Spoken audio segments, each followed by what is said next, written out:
reflect those of the staff and management of KWAM.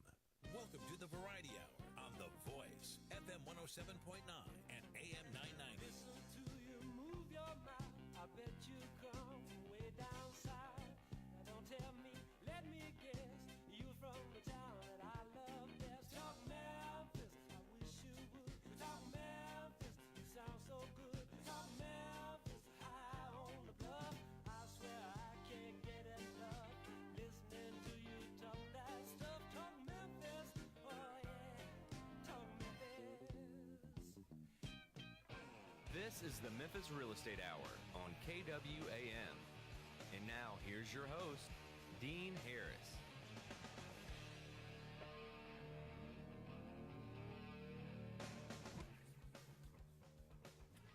Good morning, everybody. Welcome to the Memphis Real Estate Hour. I am your host, Dean Harris. I'm with CrestCore Realty over on Summer Avenue. So appreciate you guys tuning in this morning. You might be listening on AM 990 Memphis, 107.9 FM The Voice here in Memphis. Or you could be streaming the show online on the interweb, www.kwam990.com. The Memphis Real Estate Hour will concentrate on investing in Memphis real estate, and we'll focus on all those related topics. I'll discuss local and national investment trends, as well as give you an inside look at what it takes to become an investor here in Memphis, or what it will take to become a better and bigger investor here in Memphis, right? Remind you guys every single show that I am an investor. If you have that old home you need to sell quickly, it's torn up, burnt out, damaged beyond repair, shoot me an email, dean@crestcore.com, dean@crestcore.com. I'll get you a cash offer on that home today. Today's show is going to look a little like this. I've got the investment of the week. I have 3 properties. I changed it up a little bit again today for you. I've got a higher-end rental property just on the outskirts of Fayette County, and I've got, 2 up in Raleigh, 38128. So I'm excited to give those to you today here at the bottom of the hour.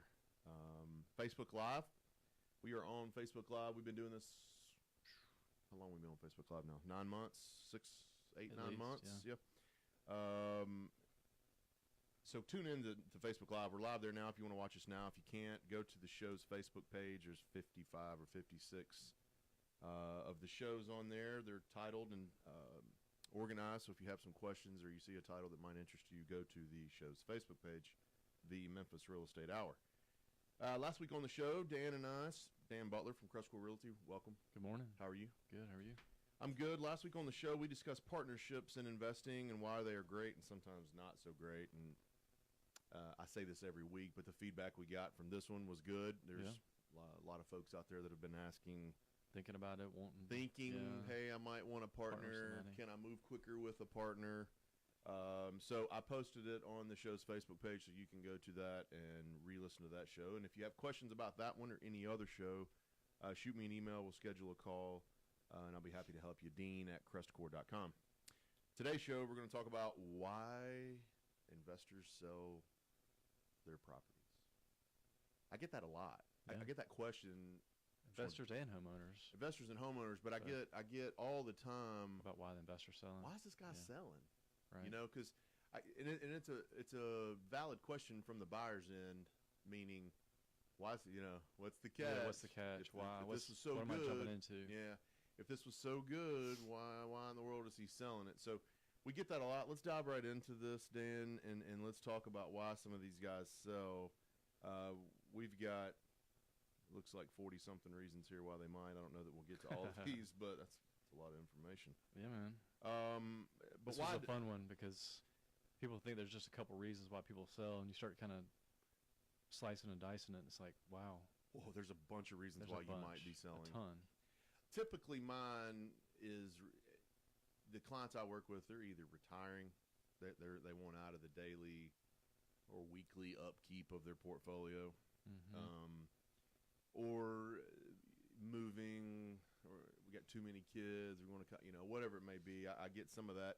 But why do people sell? 40 reasons why homeowners and investors sell.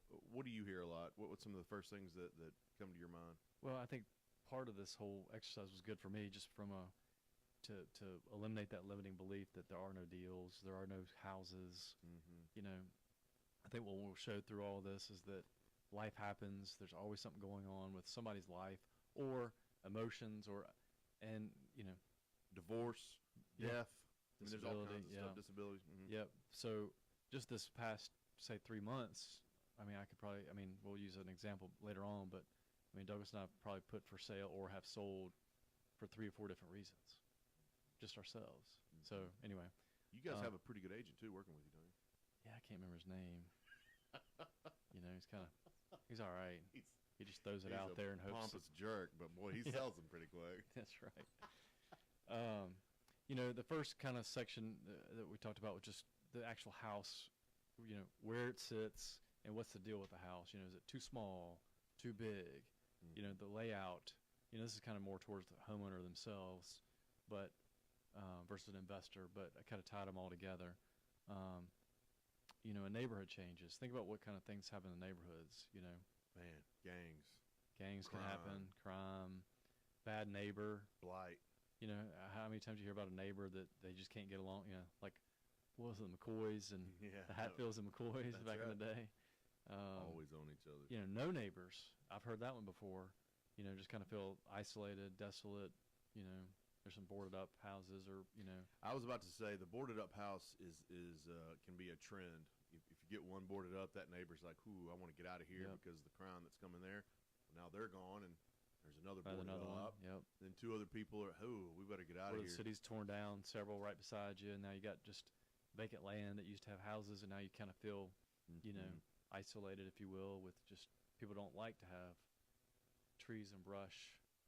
You know what I mean? Right Like, next to them. right next to them. You know, there's some people that won't like woods, but I wouldn't call that woods. Now, vacancies bring unwanted features, Yeah. crime, things we just listed, but you know the yards aren't well maintained, snakes, and I mean literally just some of the very small, minor things that can affect you, but can really start ruining a street. Yeah. And the interesting thing as you go through all this, at the end of the day, most of it is emotion related, which is emotion / feeling, mental type. Does that make sense? Like From the investor from the standpoint, investor or the homeowner, you know, like it. I'm tired of this. I'm fed up with this. You I'm know. fed up with this. Let's sell Yeah. it. Like talking about like the lot beside you being vacant. That not necessarily wouldn't bother me. I'd probably cut down what I could. You know, Cut it myself. cut it myself. Yeah. You know, have some you know different things. But I mean, I've even heard airplane flight pass. We get that here. Yeah, absolutely. FedEx could We land change. so many planes. You know, the airport authority could change the direction, and all of a sudden you got planes flying over neighborhoods that didn't used to happen. And you know what? That's true. A place I used to live in DeSoto County, when I first moved in there, I didn't realize this, of course. But the flight path was right over. Right there. And I was like, Probably oh where my they gosh, what have I gotten They into? probably round out where you Yeah. were and then come back into That's the right. south. And then about 6 months later, it was gone. They changed. They changed it. So either they were coming in too short or whatever it might be. But yes, so that kind of thing can change. You know, tenant turnover. Yep. That's a big That's a one. big one. Because an investor, if they turn over every year, you're not going to make money. I mean, we just had. I mean, this is what's fun about this. I probably could have an example of every one of these from a investor. I mean, I just had one this past week where the guys let the house deteriorate to a certain point, so the roof needs to be done. There's siding damage. I mean, he really literally has. He could spend $10,000 or $12,000 on that house, and it really needs it because it's just It's deteriorating. I mean, a roof is $5,000 just boom like by itself. Just if you want to do it right, tear off the tear old. off and lay over. And his point was, man, that's because it's in a lower end neighborhood. Say $600 rent. I mean, 600 times 12, 72. He goes, man, that's 2 years worth of rent. That's It is. before taxes, insurance, maintenance. So he would rather cut his losses, maybe even lose, say, $5,000, sell that house and let somebody else capitalize, buy it for 25, put that 12 in it. Now you're at 35 for a $600 rental. They'd rather that happen, and the cash flow still works for the next investor. And they So can it doesn't get out. necessarily mean it's a bad deal for the guy buying it, Yeah. but the guy because he's already put on a note and all that kind of stuff, he just didn't manage it properly. Either he didn't buy it right with, fixing up on the front end, or he's just owned it this whole time. It's just deteriorated to that point, hadn't kept it up. How many clients do you feel like, this is maybe veering off on the side road here, but how many clients do you feel like buy and sell based off the tenant? They're not looking at the asset. They're looking at the contract for the asset. In other words, I try to look at it as buying a business. When I buy a house, I'm buying a business. Are they looking at the tenant ledger and the lease? Yeah. So in other words, are you banking your entire valuation or the majority of your valuation based off the current status of the property? Because I get this a lot. I get this, more than. I would say, see what you think, but I think your initial investors' first purchases, it's a huge deal. It is a huge deal. And as they go along, it becomes less and less because they realize that contract really doesn't mean squat. No. The ledger, I think, means something. The history of the house, but if you've got a tenant can change on a dime. In a minute they can change. I get that all the time where they just bought it, and then the next month they're late, and because like we do stuff with roof stock and stuff like that, they want to sell it right back to roof stock. Yeah. The second month after I've had at least 2 or 3 just like that. Because the tenant vacated or something, or they quit paying or slow paying. Yeah, just all of a sudden they stopped paying. They were quote unquote paying the previous person, but when we took it over, the tenant goes ghost on us or just plays games, and which happens. So that investor wants to sell it right back, which I think is a bad mistake. You tell me, maybe we differ in this. To me, is a bad mistake. Because you're buying a home, you're buying a house. Right, you're not buying the bricks and mortar. No, you're not buying that tenant. The tenants are nuts. Well, you know what? They're looking at strictly the numbers that they want to make that first year. They're not looking at a 30-year approach. No. So when you do that, like that guy, like the one I'm thinking about, has wasted, for lack of better words, by the time it's all over, he'll have wasted 6 months and his money. And if you look at the return on that, it's going to be negative because he's going to have some cost. There's no way he's going to get 100% reimbursed for all that. No, and I just see him. I had the conversation yesterday with the guy. Well, what happens if the tenant, he wants to base his offer? Well, that tenant's a little behind, man. What if I have to evict him? Like, well, maybe you factor some of that into your offer, but you're not buying this tenant. No, you're not buying the tenant. You're buying the property that goes with it, and it's up to you, I guess, to put the tenant in there. Yeah. But anyway, let's get back to keep going. Why they sell. What else do you hear, Dan? Vandalized. Mm-hmm. Occasionally you'll see. I had one yesterday. So funny, it's top of mind stuff, but an owner called me from Atlanta and has 7 houses here, has one that just somehow the current property manager wasn't on top of, and the people got in, poked big holes in it, created all kinds of damage, and they got a $20,000 bid, and they're freaking out, not knowing what to do. And so you either bite the bullet, cut your losses, and sell it as this doesn't happen every time. No. But this is something you got to know. You got to know going into this. This can happen to you. Right. House could be condemned.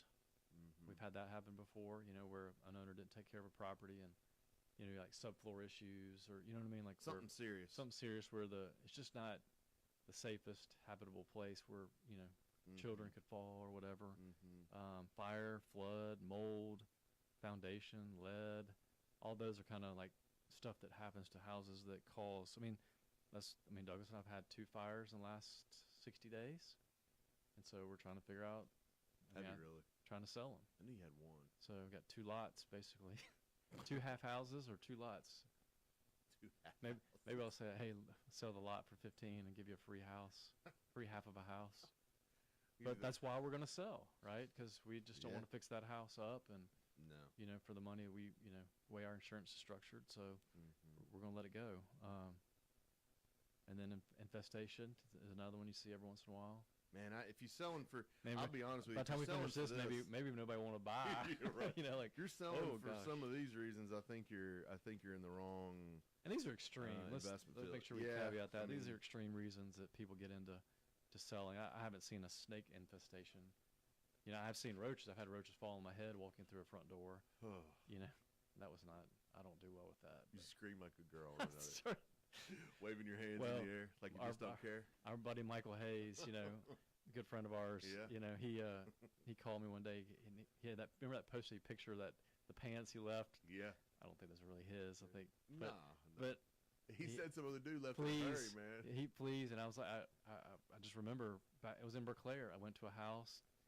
Somebody wanted me to check it out to buy, and all of a sudden fleas all over me. By the time we got to my truck, I realized it. I started dancing around like It was Michael had that white suit on oh yeah. that he went into the home and came back out and showed it. He had fleas all over Yep. it. And holy cow, And the owner, doesn't want to spend any more money. they're done. He just wants. So that's a deal, because you can fog that joker. Oh, man, Get I'd somebody a buy couple that white thing in suits, a heartbeat. and you're probably gonna get a discount of $5,000+ because he's like, he's not spending another dime. He's not No. gonna go in there because all those No. fleas. But anyway, So this morning we're talking about why do people sell? Why do investors sell? Their investments. Why do they get rid of them? We're giving you a few of these good reasons today. We're going to take a real short break. I'm going to come back and give you the investments of the week. We're going to dive a little bit further into why do some of these investors sell. You guys stay tuned. You're listening to the Memphis Real Estate Hour on AM 990 Memphis. You're listening to the Memphis Real Estate Hour on KWAM. We'll be right back after this. Now, here's your Mid-South weather forecast from the News Channel 3 Severe Weather Center and Todd Demers, right here on KWAM The Voice, FM 107.9 and AM 990.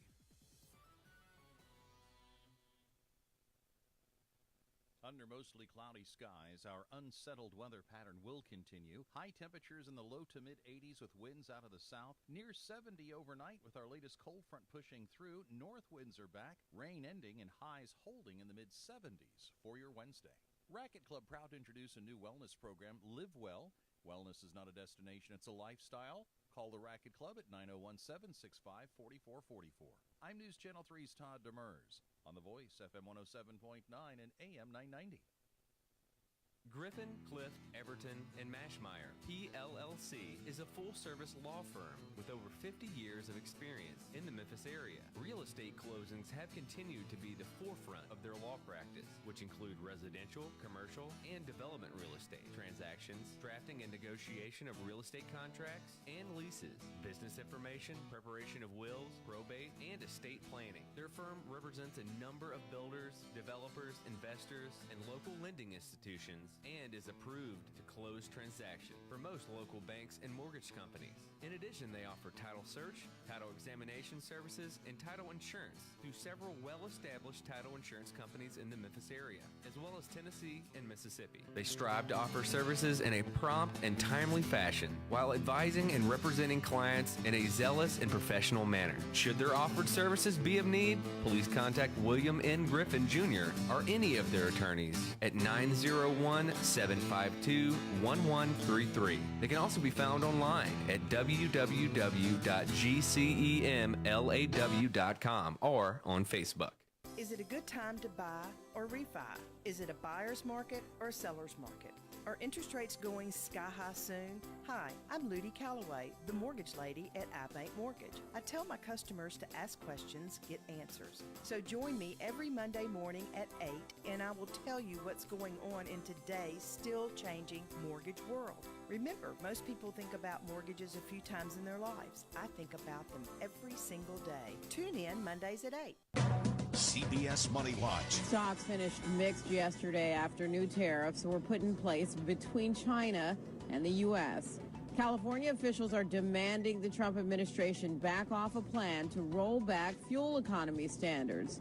The state's Air Resources Board said the government's plan to freeze requirements turns its back on decades of progress in cleaning up cars. The proposal freezes standards at levels mandated by the Obama administration for 2020, instead of rising to 36 miles per gallon by 2025. Trump officials say the move will make vehicles more affordable. And that's your CBS Money Watch report. For more, head to cbsmoneywatch.com. At the New York Stock Exchange, I'm Diane King Hall. To experience relief from muscle cramps and soreness, use TheraWorks Relief. This fast-acting foam is proven to prevent and relieve foot and leg cramps. Get TheraWorks Relief today in the pain relief aisle at Walmart, CVS, Rite Aid, and Walgreens pharmacies, or TheraWorks Relief. You're listening to the Memphis Real Estate Hour on KWAM. And now, here's your host, Dean Harris. All right, welcome back to the Memphis Real Estate Hour. I know you missed us. Spencer, can you hear us? That's right. Hope Hello, you guys can hello. hear on Facebook Live. We're trying to turn that up if you guys can't hear us. All right, I've got the investments of the week, so you know what that means. Spencer said we had to redo the first 30 minutes, by the way. Right. So we got to start over. Yeah. It's money time, free money time. Did you hear that? Did you hear my my little thing, Dan? Did you hear? It's money time, buddy. By the way, I just realized after 2 years of doing this that you say you're an investor first in your email. I'd like to add my email to that that conversation. No, Dan. You don't want these emails. Golly. No, man. This is my show. This is your show, yeah. I love that. It said with your host, Dean Harris. You know what I mean? It doesn't say, hey, welcome back to your It's a classic example of heads you win, tails I lose. Yes. Right? That's the way This live. is how you live. This is how Dan takes it. That's all right. What goes around comes around. Next time I want that nice Berkeley home, you're going to give it to somebody else. What Berkeley home? There are no homes in Berkeley. Yeah, right. They're all owned. They're all owned, yeah. They're all accounted for. So. All right. That's enough. It's time now for investments of the week. I've got 3 today. I've got a higher end rental out in Fayette County, which a lot of folks are trying to get out to, and I got 2 up in Raleigh. So here we go. Let's start off with this higher end one. 125 Coley Way, Coley Way, 2 words. It's a good house. It is a good house. It's out in Piperton. Yeah, quiet area. Yeah, it's a little bit older home, 3-bedroom, 2-bath. This one will rent for $1,300, $1,350. I would think easy. Mm-hmm. List price is $137,900. So for those investors that are listening, want that 1% rule, you can probably get it a little bit cheaper than this $137,900, rent for $1,350. I mean, you're right in that 1% rule. And that last tenant was there several years. Yeah, you'll have this will be a longer term tenant. The schools, they want to be out in that area. The interstate now, 385 runs right by there. So super easy access. 125 Coley Way, 3-bedroom, 2-bath. This one will rent for $1,300, $1,350, and it's listed at $137,900. The next one here is up in Raleigh, 3645 Trudy Cove. This is also a 3-bedroom and 2-bath. This one is just went vacant. We're about to get a tenant back in there, but it'll rent for $750, and the list price is $47,900. That's 3645 Trudy Cove, 3-bedroom, 2-bath. This one will rent for $750. List price is $47,900. James Road, 3344 James Road up in Raleigh. 2 of these in Raleigh. Occupied at $720,000. This is a 2-bedroom, 1-bath. List price is $46,900. So those aren't, 2 good Raleigh properties for under $100,000, and you can get, right at $1,500, $1,570 in rents. I understand it's 2 properties and 2 roofs and 2 HVAC, so I get I'm not trying to sell you something that isn't what it is, but 2 properties, $1,500 in rent, $1,550 in rent for under $100,000. You guys do the math. That's pretty good. So 2 good ones up in 38128 in Raleigh, and then another high-end property up in Piperton today. If you guys have any questions about these investments of the week, you can email me directly, dean@crestcore.com, or you can go to the show's, to the brokerage website, CrestCoreRealty.com. CrestCoreRealty.com, and all of the investments of the week, including today's, will be posted on there. Before we went to break, Dan and I were talking about why investors sell their rental properties, why they might get rid of it. We get this questions a lot. We began kind of with house-related issues, neighborhood changes, mistaking what they thought they were buying, vandalized, tenant turnover. That's a big one because of the rehabs that are created from it. Fire, mold, or kind of infestations, things that people don't want to take care of, kind of on the front end, or some of the other reasons. This one is one that's more of a personal and more of a a background Mm-hmm. kind of check or reason, but financial reasons. What are some of the financial reasons, Dan, that some of these investors might sell? You know, just lost their job, so they're scared. Mhm.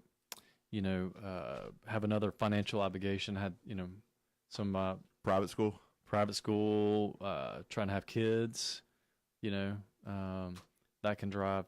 You know, when you have a worry of, you know, you got assets over here with a debt and a note, if you Mhm. will, overhead, and you got something going on, like say you're going to do, you know, some sort of pregnancy or adoption or something like that, and you need $30,000, and you just don't want to have that burden. So you see that kind of stuff. Deferred maintenance on the property. Tell me what you mean by deferred maintenance. I mean, I know, but tell Well, the it's just like listeners that what you example I used when we first started. Just somebody that just did the bare minimum every time for the last 7 or 8 years, and mean. Yeah, I made the mistake. it just caught up with you. Mm-hmm. Because, you know, I really, you know, talk a lot about fascia, soffit, roof. You got to fix that stuff on the front end. You should. Because it only runs And gets and worse. gets worse and worse, and that dollar just starts to snowball on you as far as the cost to replace. So, and cause additional damage. I made that mistake. I mean, Yeah. we admit that. The first one I bought several Yeah. years ago, I didn't do the full rehab. rehab, yeah. I kind of skimped out on it, and the maintenance calls after that were killing me. Yeah. I mean, I sold the property. Yeah. I mean, we're killing You me. moved on because of that. I did move on. I mean, It just so was that's a an classic emotional example. Yep. I was upset about it. I was mad. I cannot believe that every single tenant, I had 3 tenants, and all 3 of them were calling on some of the same stuff that I could have fixed on the front end and didn't do it. Right. Costly mistake. Learn from it. Don't do it again. I think you emailed me every day when you were in that house. And I was up. What do you do? Why is this? It was wearing you not out. going how it's supposed to Right. go. I mean, and that's a lesson that we've been preaching to the listeners. It was a lesson for me. Yeah. Sometimes you get into investing and it doesn't go exactly how you want it to go. But what you don't do, it's what I chose not to do, is quit. Yeah, and I think you know, you're a good example of, for this deferred maintenance, like you're putting $1,000 to $1,500 extra in each house to change the supply lines, change the faucets, snake the drains. So when that tenant moves in, they're gonna have a great experience, and you don't have all these calls that are wearing you out. So There's nothing worse than a leaky toilet that you have to call and send a guy out there. That's $80. right, He's going to put a $20 part in it. right, And then next thing you know, it's $125 for something that you could have fixed on the front rehab bin for $50 and that's been right. done with it. As a bigger picture. Yeah, That's right. Total. That's right. You know, total expenses are getting too much. We talked a little bit about that. Kids, school, taxes. Mhm. You know, adoption, change of events of life. You know, that just happen that are just drawing your money away, so that you just don't want that burden or potential burden on the house. Not say the house is a burden, but they just see it as, this could be an anchor to me trying to do the next thing. And they Which gotta these do. are all legit reasons. Sure. I mean, it doesn't mean that the asset's bad. Right. It just means that there's something that's happening in that guy's or gal's personal life right. that is causing them to have to sell. So I guess, you know, the message that I'm trying, you know, we're throwing out a whole lot of these. They're not silly, but we're throwing out a whole lot of these, like what people would deem as excuses or reasons. But these are legit things that sellers and owners go through that cause them to sell. It does not always mean that the asset's bad. Do owners sell properties because the asset's bad? Absolutely. That happens. Right. But I would say 7 out of 10 times it isn't because the property itself is bad. Sure. It has something to do with that investor in their personal life or what's going on with the business. I mean, they might have a portfolio of 50 and can't handle it. They're upside down, so they got to get rid of some of it. So those are those financial reasons. Foreclosures coming. Foreclosures imminent. Mm-hmm. I mean, the house is underperforming, losing money. You kind of mentioned that. I mean, Douglas and I are doing that right now with some, you know, our lowest performing houses. We're just gonna cut our losses and move on. You know. But even those, I because I'm selling those aren't bad assets though. If you're just at a point to where you can't dedicate maybe the time and the man hours that it's going to take to bring those back to life. I mean, I've sold a couple of them to some guys. They've got back in touch and they want some more. So if they weren't performing and they did, but what they did on the front end was a little extra work. Let's get this thing up a little bit, you know, to a little bit higher level of our standards, and they're ready to buy more. One of our clients' friends partners, strategic. I mean, like he bought one of them and down near the river, 38109. Oh boy! And he sent me pictures of it the other day, and I was like, oh my goodness. I mean, it looked like it should be in East Memphis. You know, like Nice real home. nice tile, nice cabinets, nice countertops. I mean, he's like, well, it didn't cost as much as it looks. I mean, I was like, man, you know. So hopefully he gets a good tenant out of that. You know, that just will fall in love with that place and stick to it. But we just didn't want, to your point, didn't want to put that money back in it. You know, so we didn't see the vision for that for ourselves. But so financial, yeah, that's right. Financial reasons are big. House related items, financial reasons. You know, we've mentioned some of these, but the next one, the kind of category is personal reasons. Yeah. We listed some here and we'll go through them, but there's a million of these. You could have anything and everything, new job or transferred away. Yeah. I've had that happen. I had a guy wanted me to sell 3 years. Like, I'm moving. Yeah. Like, well, you know, we manage. He's like, yeah, I know, but it worries me. And he's like, I'm just the mileage thing gets people. Either people can do it or they can't. There's no in between. You know, I sit here and I sell investment property to people out of state all day, every day. All day, every day. I wonder how I would feel about buying one out of state. You know what I mean? Yeah, I mean, because to reverse it, I asked my investors to trust me. I'm like, you got to trust me and know that I'm not going to put you. It's a big leap of faith, and I would definitely. I haven't done it. No, I hadn't done it either. I mean, hopefully I will. You know, you'd like to think you'd expand one day and get into some different markets, but you know, there's a reason why we're sitting here, and this is called the Memphis Real Estate Hour too. Right. You know, Memphis has got its own thing. I guess if I lived somewhere else and knew about Memphis, I'd probably be coming in here too. Right. Yeah, trying to buy. So maybe it's just we're a product of circumstance. But personal reasons, connecting with family, too close, too far away, need a fresh start or a new challenge. This next one, I'll let you read the next one, Dan. Emotional stress. It's too stressful, painful memories. You know, you hear that a lot with the wholesalers and stuff. Like, you know, they inherited the house and it was their grandmother's house. And they just can't see them ever keeping it and going to it, and just all the, you know, the pain of that. Just a reminder, and you know, and nothing wrong with that. I mean, it's just, and that just creates a reason that somebody wants to sell. You know, the whole. I mean, I talked to had lunch with a lady yesterday from California that came in town, and she, you know, she owned houses in her backyard. So she's actually flipped what we just talked about. Like, she owned houses in her backyard, so she felt like she needed to manage them because they were in her backyard. But she's like, I didn't like all those calls, all the dealing with the maintenance, da-da-da-da. So they sold those, and now they're going to invest, you know, 1,500, 2,000 miles away in Memphis, because that seems like an easier option because the cash flow is better, and they can find I mean, her whole point to coming here was to find a trusted team to work with, but she actually did the opposite. You know, to get that emotional stress. She's like, I'm not going back to managing. Yeah. It's too stressful. She owns her own business, pretty cool business, but that's where her focus needs to be. And so when she was answering tenant calls and doing leases and maintenance, was taking her eye off that, you know, her main business. I love your note here. Don't like the responsibility, millennials. Yeah. Explain that, Dan. Yeah, that's right. I think Caleb wrote this one. Yeah. You know, I think people sell because kind of that. I mean, we talked to a neighbor the other day that wants to potentially move to Trezevant. Yeah. So you got Trezevant. I mean, you got older that don't want the yard, don't want the upkeep, the maintenance. You know, let this be somebody else's problem. I mean, Grant Cardone talks about this all the time. He, like, swears he'll never own a house. You know, just he doesn't. He rents. He rents and just wants to move where he wants to move, and you know, not be tied to the actual property. That's right, and let somebody else. It's surprising to hear that too from a real estate guy. Oh yeah, that he's not an owner. I don't know if he is. I mean, he talks he's about not. Owns you would think he would. Yeah, I don't know. I don't listen to him enough to know, but I know he talks a ton about not. I mean, just hammers you in the face about you just don't own. You know, so you have that flexibility. Let it be in somebody else's problem, but what you do own, make it an investment. So there's that. I could go. Piece We could halt there and have a whole new show of own versus rent. As a matter of fact, that's not a bad topic. Yeah, I'm glad I thought of that. Yep. Writing that down now. Own versus I'm glad that I threw that up. That's out here right. today. I like your next one, too. Tired of being a landlord and going to prison. Clearly, you've had that happen to you.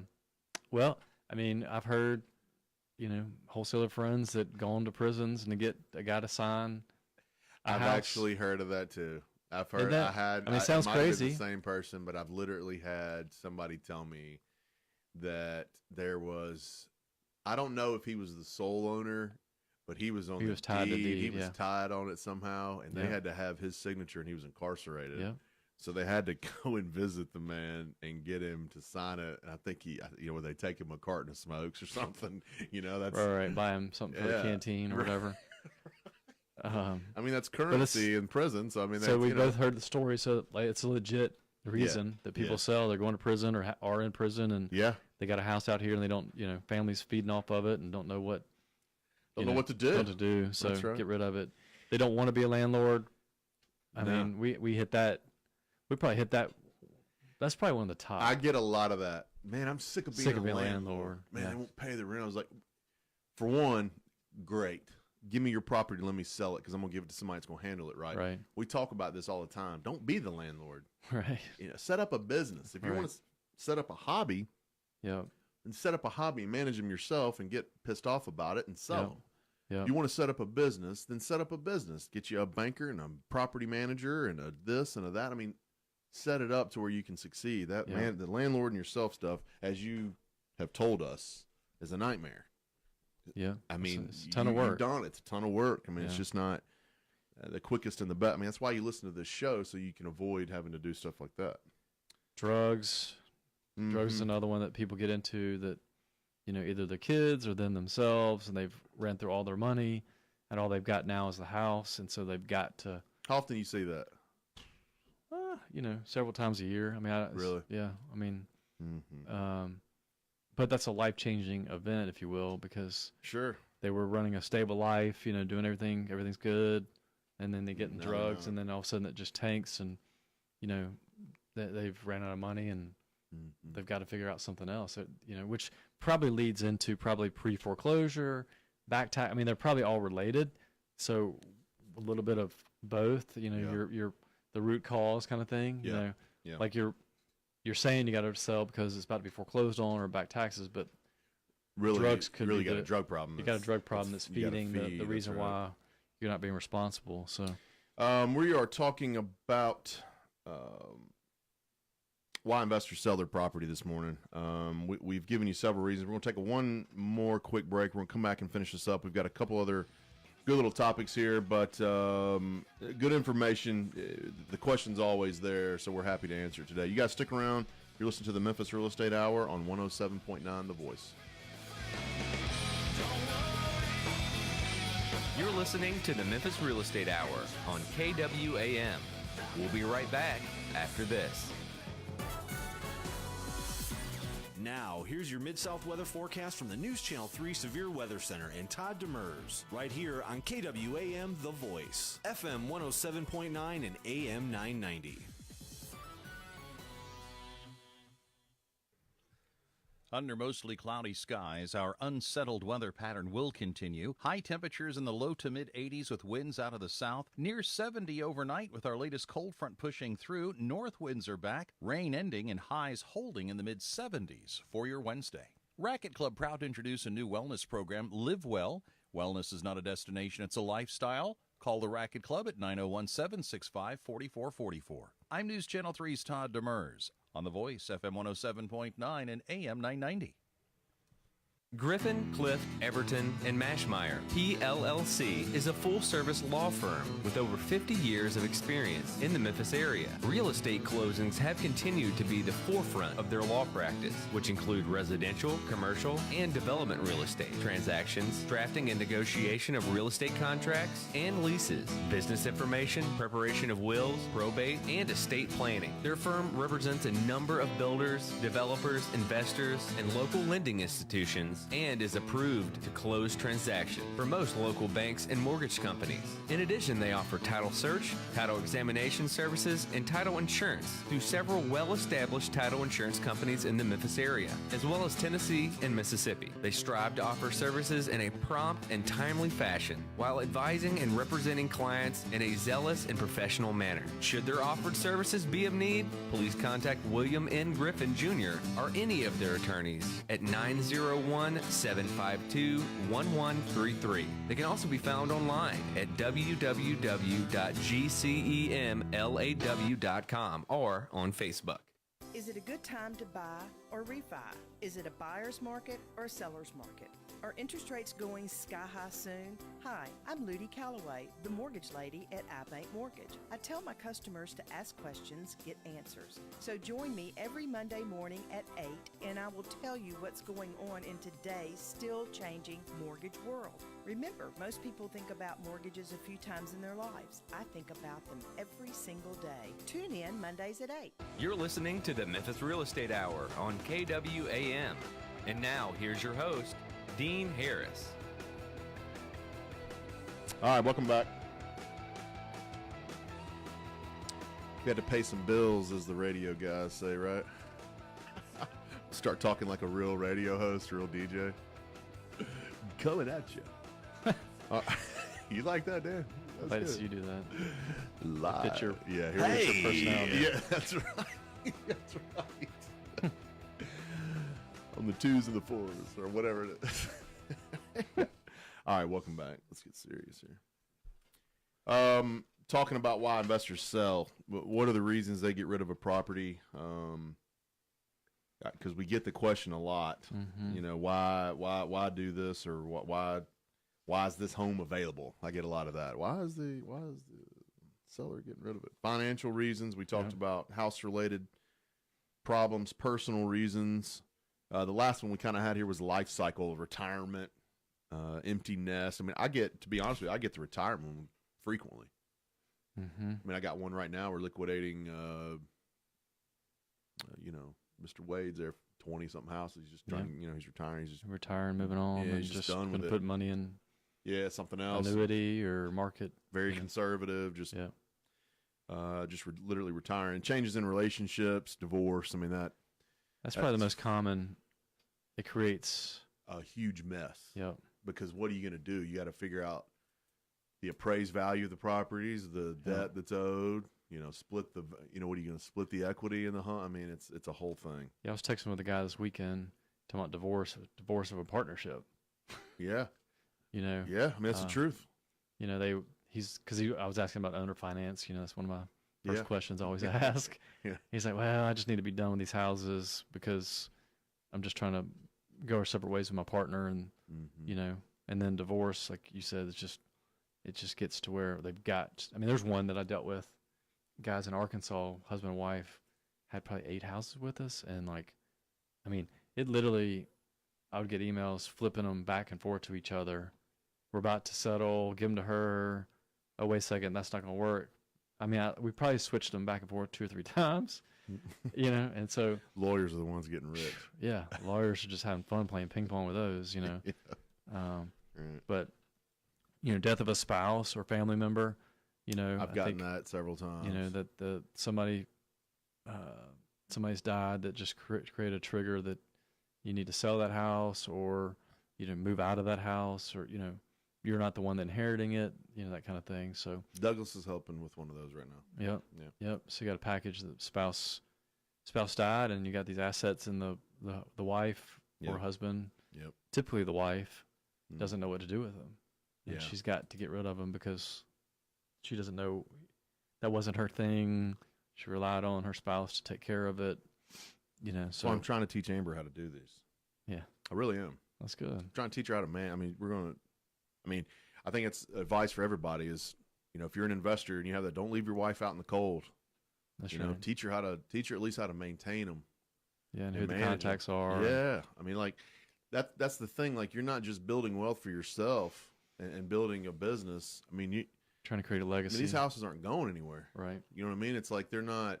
it's not like there's a time limit. You can only earn your money for so long on them. I mean, these things could be for generations. My kids, and that sort of thing. So yes, that's a good point. Teach your wife how to at least manage the manager. Yep. So to speak. That's right. Let's talk for a second about inheriting.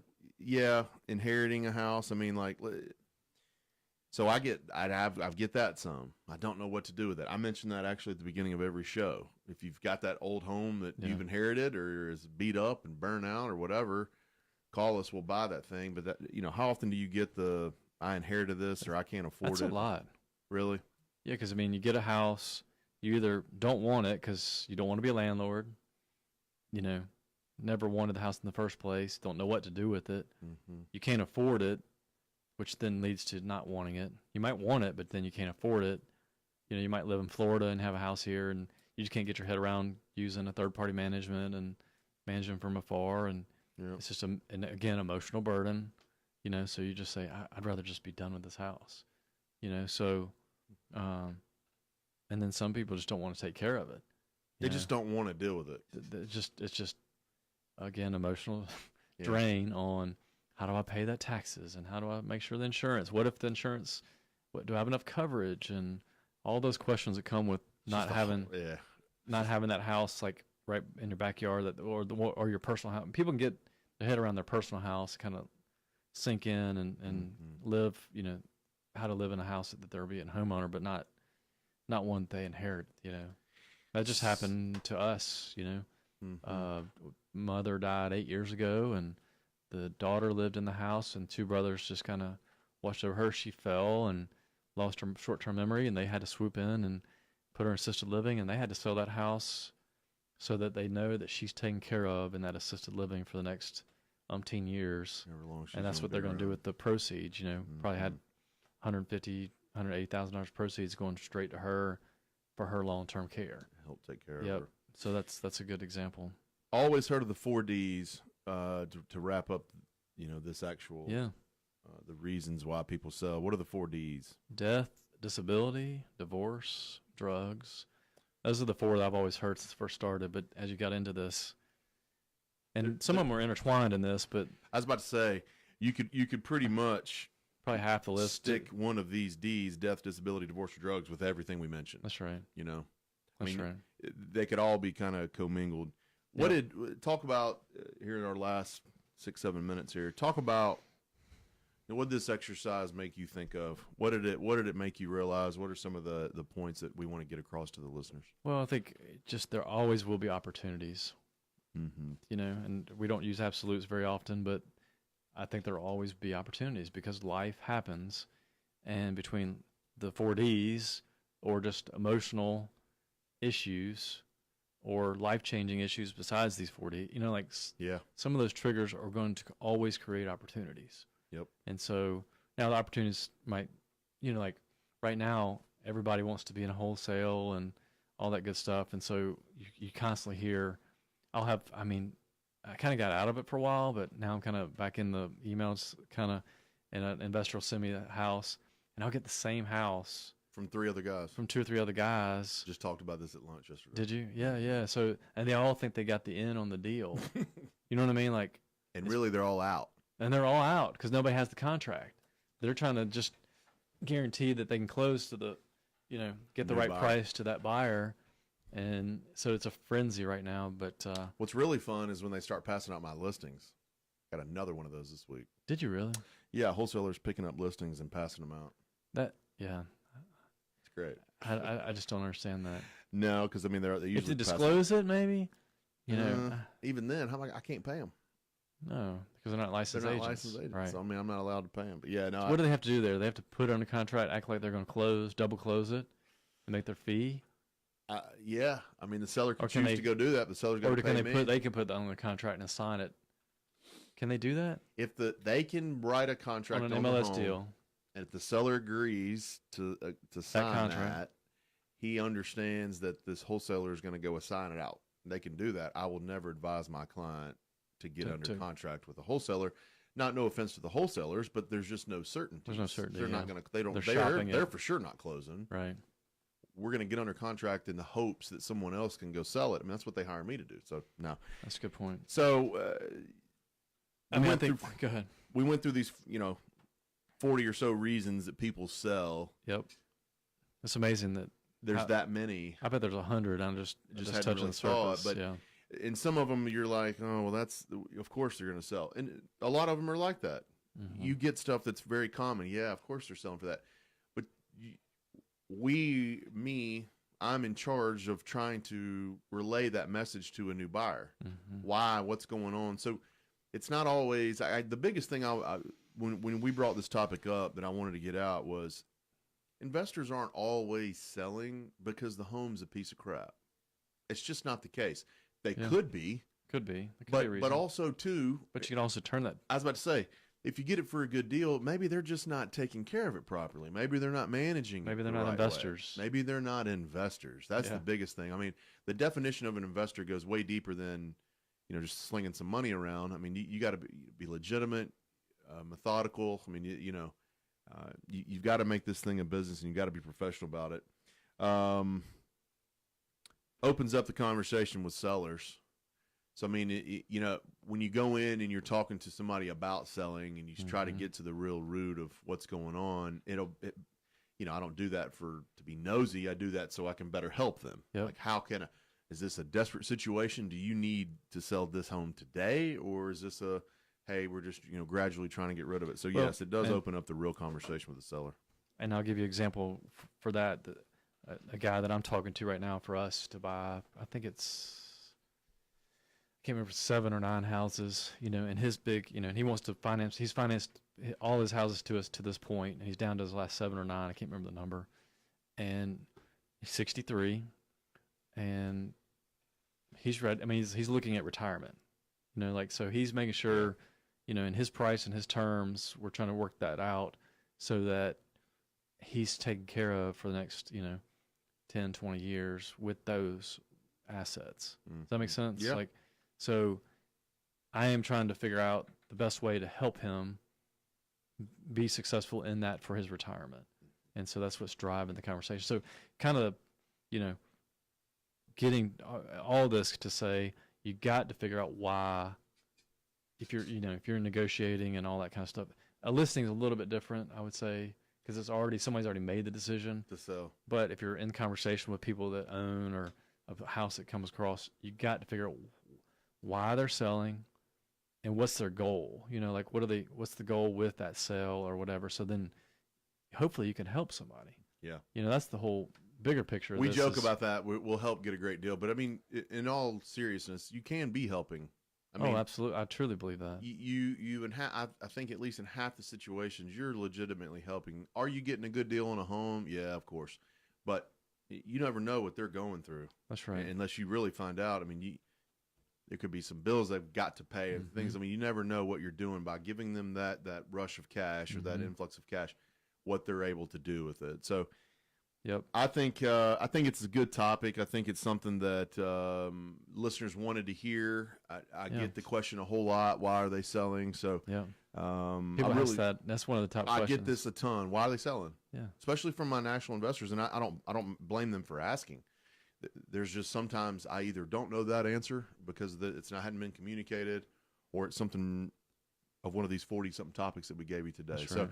now, really good information. I appreciate you coming in today. Yeah, thanks a lot. Good stuff. Go to the website CrestCoreRealty.com. You can see all the investments of the week that we had today. You can see all the other listings that we've got, and of course, go to the Facebook page, The Memphis Real Estate Hour. I'm going to post this show later, and we've got all the previous weeks on there. Appreciate you guys listening. We'll be back next Tuesday at 8 a.m. for the Memphis Real Estate Hour.